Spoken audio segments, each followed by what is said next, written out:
everyone. We were going to make a conversation about the MBG. Before that, let me introduce ourselves. My name is Fira Savitri. My name is Talita Zakia. My name is Desita Dibanurwana. So let's get started. Good morning everyone. Today we are going to discuss the MBG program or Free Nutrition Meal Program. This program has become one of the most discussed government programs recently because it focuses on providing nutrition meal for students and improving public welfare.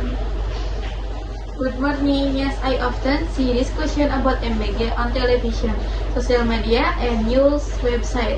Many people believe this program can help children get better nutrition and improve their learning performance at school.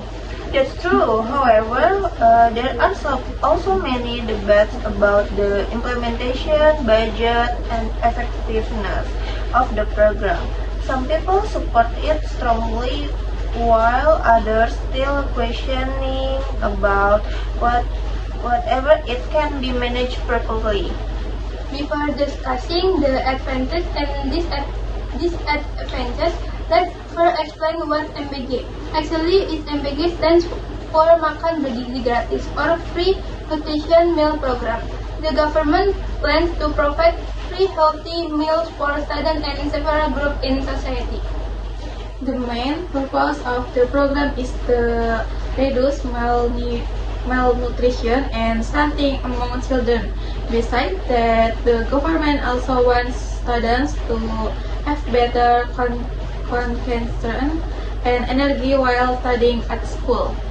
In my opinion, nutrition is very important for children because it affects their growth, intelligence, and overall health. If children eat healthy food regularly, they can become more active and productive. I agree. There are still many children who go to school without a breakfast because of economic problem or lack of awareness about healthy eating habits. As a result, they may feel weak, tired, or unable to focus during lessons. Yes, and that condition can affect academic performance. Students who are hungry often lose concentration quickly, therefore providing nutrition. Besides helping students, the program may also reduce the financial burden on parents. Families do not need to spend extra money every day to prepare meals for school. Especially for low-income families, this program can be very helpful. Parents can use their money for other important needs such as education, supplies, transportation, or health care. Another advantage is improving equality among students. Every student receive the same meals regardless of social or economic background that can create a sense of fairness in school. I also thinking the program can support local farmers and small business. If schools buy vegetables, rice, eggs, and other ingredients from local producers, the local economy will be improved. That's very good point. The government can cooperate with local community to supply food ingredients. This can create job opportunity and increase people income. However, even though the program stands beneficial, there are still several challenges that need to be considered careful. Yes, one of the biggest challenges is the budget. Providing free meals for millions of students across Indonesia requires a very large amount of money. Indonesia has a high population and many schools spread across different islands. Managing food distribution and maintaining food quality will not be easy.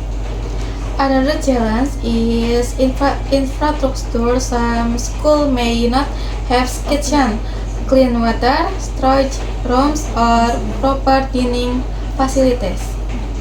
That's right. Without proper facilities, food safety and hygiene may become serious problem. The government must ensure that the meals are clean, fresh, and nutritious. Imagine if food poisoning happens because of poor food handling. It could create public panic and reduce people trust in the program. Therefore, supervision and quality control are very important. The government should cooperate with nutrition expert, food inspector, and healthcare professional. I also think schools need proper training to manage the program effectively. Teachers and staff should understand hygiene standards and meal distribution process. Another issue discussed by society is transparency. Many people worry about corruption or misuse of funds because the program involves a very large budget. Unfortunately, corruption is still a major issue in many government projects. People want assurance that the money will truly be used for students' welfare. That's why transparency and accountability are necessary. The government should publish regular reports about the budget, suppliers, and implementation process. Public participation is also important. Citizens should monitor the program and report any problem they find. Social media can also help monitor the program because people easily share information, completion, or suggestion online. However, people must be careful not to spread false information or hoax. Sometimes misinformation can create unnecessary panic and misunderstanding. Besides discussing the challenge, we should also think about the long-term impact of MBG. If the program succeeds, it may improve the quality of Indonesia's future generation. Healthy children usually perform better academically and physically. They may also have better opportunities in the future. Better nutrition can reduce health problems and increase productivity in society. In the long run, this may contribute to national development. Some countries already have similar programs. For example, Japan has a school lunch system that is very organized and balanced nutritionally. Yes, Japan's students receive healthy meals at school every day. They are also taught about discipline, cleanliness, and healthy eating habits.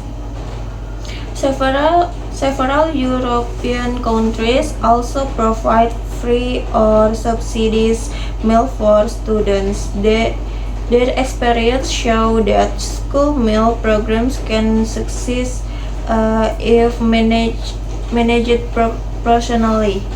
Indonesia can learn from this country, especially in terms of food management, nutrition standards, and distribution system. I think cooperation between the government, school, parents, and communities is the key to success. I agree. The government cannot work alone. Society also needs to support and monitor the program responsibility. Parents should also continue teaching healthy eating habits at home. Students should not only eat nutritious food at school, but also maintain healthy lifestyle outside school.